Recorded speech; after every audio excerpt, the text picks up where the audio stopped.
భారతదేశంలో ప్రతి సంవత్సరం మార్చి 4న జాతీయ భద్రతా దినోత్సవాన్ని జరుపుకుంటారు.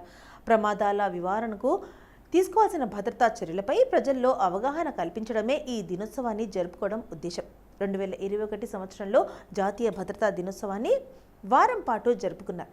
ఇందులో భాగంగా మార్చి 4 నుంచి మార్చి 10 వరకు వివిధ కార్యక్రమాలు నిర్వహించారు. జాతీయ భద్రతా దినోత్సవానికి సంబంధించిన పూర్తి చరిత్ర గురించి ఇప్పుడు తెలుసుకుందాం. భారతదేశంలో జాతీయ భద్రతా మండలి స్థాపన దినోత్సవాన్ని పురస్కరించుకొని 1972 నుండి ప్రతి సంవత్సరం మార్చి 4న జాతీయ భద్రతా దినోత్సవాన్ని జరుపుకుంటారు. ఈ దినోత్సవాన్ని జరుపుకోవడానికి ముఖ్య ఉద్దేశం అన్ని రంగాల్లో భద్రత గురించి అవగాహన కల్పించడం మరియు ప్రమాదాలను తగ్గించడం. ఈ సంవత్సరం 2023లో మార్చి 4 శనివారం దేశం తన 52వ జాతీయ భద్రతా దినోత్సవాన్ని జరుపుకుంటుంది.